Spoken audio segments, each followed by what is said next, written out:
Imagine you're deep in the heart of an endless forest, surrounded only by darkness and the chilling whisper of trees. Alone. Nowhere to go, no one to call, with nothing but the shadows to keep you company. But what if those shadows were watching?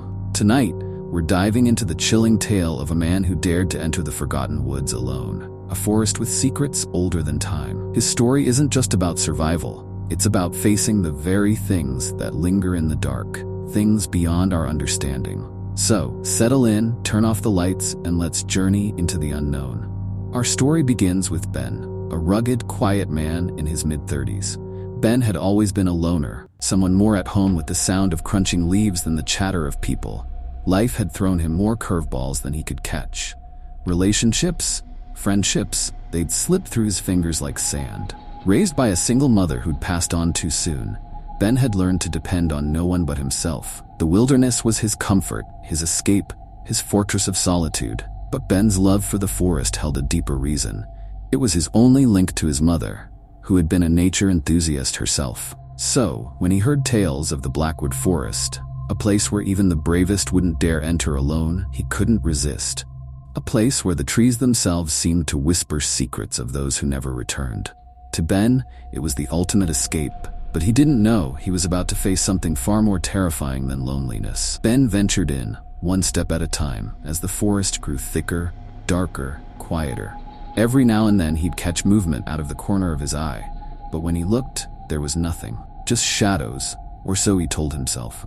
He didn't believe in legends, after all, but as the hours passed, an unsettling feeling settled over him. There were no sounds of birds, no rustle of animals. It was as if the forest were holding its breath, and the shadows, they seemed to grow darker somehow, closer. Ben shrugged it off. Just the mind playing tricks, he thought, because let's be honest, nothing says I'm brave quite like ignoring all the signs, right? Ben is deep in the forest, looking more wary. Then he felt it, a prickling sensation at the back of his neck, as if someone or something was watching him. Ben turned around but saw nothing but endless trees. Yet, something was there. He could feel it. And it was then he saw it, just for a split second, out of the corner of his eye, a dark figure slipping behind a tree. He tried to shake it off, but his hands were trembling now. This was no ordinary shadow. Ben quickened his pace, convincing himself it was just his imagination. But the forest seemed to close in on him, the paths twisting, turning, leading him deeper in. And that shadow? It was there again, this time closer. A faint whisper floats through the air. He could swear he heard a whisper, words he couldn't understand, in a language older than time itself. And that's when he realized, this wasn't a game. He was not alone. He was being hunted. Ben looks over his shoulder, breathing heavily as he starts running. What would you do alone, in the heart of the forest, with something ancient watching, waiting? Ben had heard tales of the Blackwood entity. A figure as old as the forest itself, said to appear only to those who dared enter its sacred grounds alone. But Ben didn't believe in spirits, and yet, here he was. The entity was a dark shape, neither fully human nor animal, with eyes that gleamed like distant stars. It didn't approach him, it didn't need to. Its mere presence was enough to freeze his blood. His strength, his solitude, everything he prided himself on, was useless here. Ben couldn't help but think, this is not what they put on the hiking brochure. As the moon rose, the entity finally moved. Ben's instincts screamed at him to run, but his legs felt rooted to the ground. Shadows twisted around him, whispering in that ancient language, growing louder, as if demanding something he couldn't give. He stumbled, and as he hit the ground, the shadows closed in, darkness swallowing everything. His screams echoed, but there was no one to hear. And then, there was silence. Nothing but the forest and the dark, endless night. When a search party went looking for Ben days later, all they found was his backpack, lying at the forest's edge. No trace of him was ever found, and yet some say if you walk those woods alone, you might still hear his whispers, calling from the shadows. So, what really happened to Ben? Did he vanish into the forest?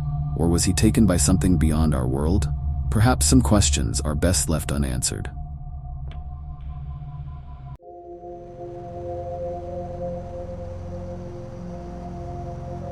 A graveyard, silent and hidden away from the world, untouched by time. A place that holds more than just stones and names. A place where some say the dead aren't quite at rest. And imagine, you're the only one there. Tonight's story follows a man who finds himself in a place he was never supposed to be. A cursed graveyard, tucked away in the deepest woods. A tale about solitude, old curses, and the shadows of the past. So grab a blanket and let's enter the world of the forgotten. Our story centers around Chris, an adventurous man in his early 40s with a passion for the unknown. Chris had a taste for the dark, the mysterious, and the thrill of exploring places people avoided. The more haunted, the better. Chris was the type who didn't believe in ghosts, curses, or legends. To him, graveyards were nothing more than history carved in stone. But there was one graveyard he'd heard about, a place so secluded, even the locals refused to speak its name. They said it was cursed, that strange things happened to those who dared to enter, and naturally, Chris had to see it for himself. So he set out one foggy evening, ignoring the warnings, armed only with a flashlight and his unshakable curiosity. But little did he know, this wasn't just any graveyard. This was a place with a past that demanded respect. Chris walked deeper into the forest, the world around him growing darker with each step. It was the kind of silence that felt heavy, almost pressing down on him. Every so often he thought he saw shapes moving in the shadows, but he brushed it off. He was alone, after all, or so he thought. The graveyard was old, centuries old. Its stones were cracked, covered in moss, leaning at odd angles like teeth of some ancient sleeping beast. But as he crossed the gate, he felt something strange, a sudden chill, as if he'd stepped into another world. A world that didn't want him there. As Chris wandered among the graves, he noticed something odd. Each stone was engraved with the same symbol, a mark he'd never seen before, almost like an eye.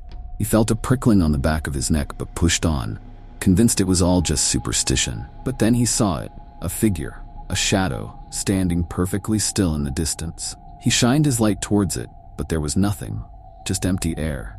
He laughed it off, thinking his mind was playing tricks on him, but something about the silence felt wrong. Too quiet, too aware. Chris thought to himself, "Great job, buddy, walking into a cursed graveyard, and now you're jumping at shadows. Real brave." He bent down to examine one of the stones, one with the strangest symbols he'd seen, but as he ran his hand over the stone, he heard something. A whisper. Faint, almost inaudible, like a breeze carrying voices that shouldn't exist. A faint whisper rises, saying, "Why are you here?" Chris froze, his heart pounding as the whisper grew louder, filling his mind with a strange dread. He looked around, his flashlight casting long shadows, but there was no one there. Just rows of silent stones and an endless, creeping fog. And then, silence, as if the graveyard itself was holding its breath, waiting. Chris recalled an old tale he'd heard, a story about the spirit of a woman who once guarded this graveyard, said to protect the graves from intruders. Her spirit was rumored to appear to those who showed disrespect, warning them before it was too late. He shrugged it off, yet a part of him couldn't shake the feeling he was being watched. He tried to leave, but as he turned toward the gate, the fog thickened, and the path seemed to vanish before his eyes. It was as if the graveyard was trapping him, refusing to let him leave. Chris thought to himself, "Nice going, genius. Next time, maybe try listening to the locals, or better yet, bring a map." Panicking, Chris moved quickly, stumbling over the uneven ground as the whispers began again. Louder, angrier. Shadows seemed to dance just beyond the light of his flashlight, their shapes shifting, reaching towards him. Just as he neared the gate, a figure appeared directly in his path, a pale woman in a long, dark dress, her face obscured by shadows. She raised a hand, pointing at him with eyes that gleamed like fire. Her voice was a hiss, ancient and cold. "You do not belong here," she whispered. And in that moment, Chris felt his courage drain, leaving only fear and the terrible understanding he might never leave. Would you dare to turn your back on something that sees you, even in the dark? The next morning, hikers found Chris's flashlight lying near the graveyard's gate, but there was no sign of him. The townsfolk simply shook their heads, adding his name to the list of those who vanished near the cursed ground. Some say if you walk near that graveyard at night, you might still hear him calling, begging for a way out of the shadows. So, what really happened to Chris? Did he find his way out, or did the graveyard claim yet another lost soul? Sometimes it's better not to know the answer.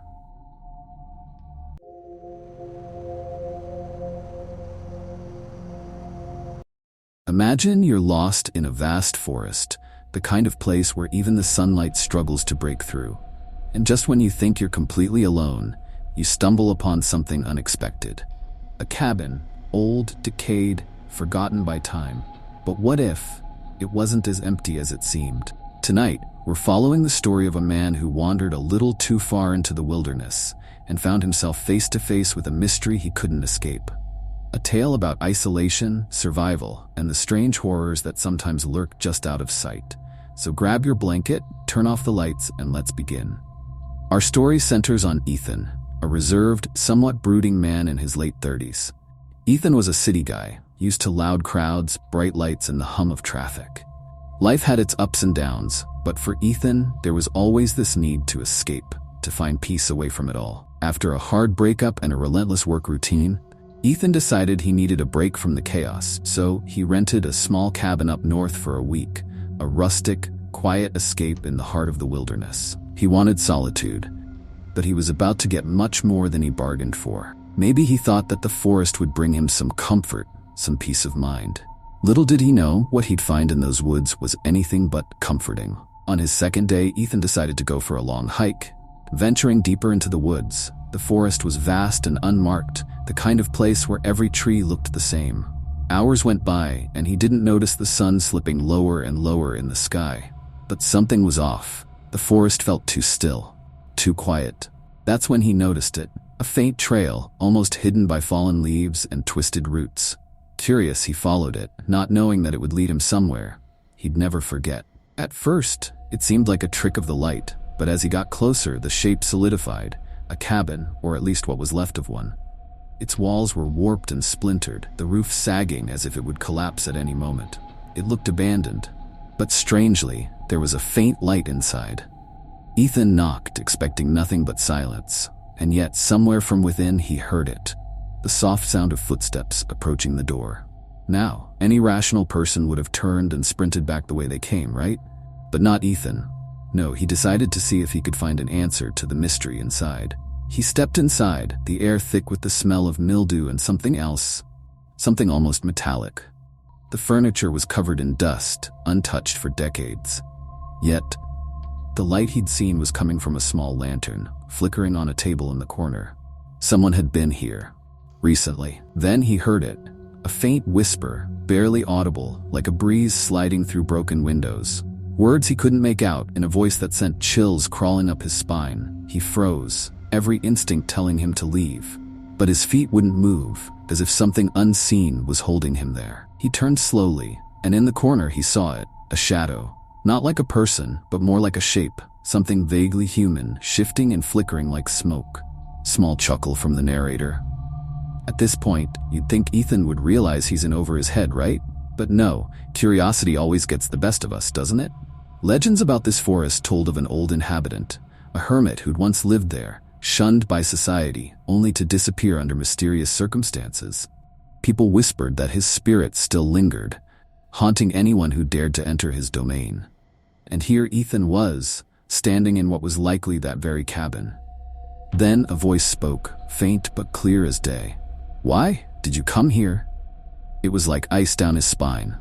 The shadow moved closer, shifting as if it were made of darkness itself, whispering words that twisted in his mind, filling him with terror. Ethan turned to run, but the door was closed, locked tight as if it had never been open at all. The shadows began closing in, wrapping around him as the voice whispered his name, echoing through the walls. He could feel his strength slipping away, like the forest itself was draining him. Desperately, he banged on the walls, hoping for an escape, but there was nothing. No one. Just him and the shadows. What would you do, trapped in a cabin with something that defied reason, something that watched and waited? When hikers found Ethan's gear at the edge of the forest days later, they assumed he'd gotten lost. But the strange part? No one could ever find the cabin he'd described. Some say it appears only to those it chooses, only to vanish as soon as they step outside. Whatever happened to Ethan, one thing is certain. The forest holds secrets we'll never understand, and some doors, once opened, can never truly be closed.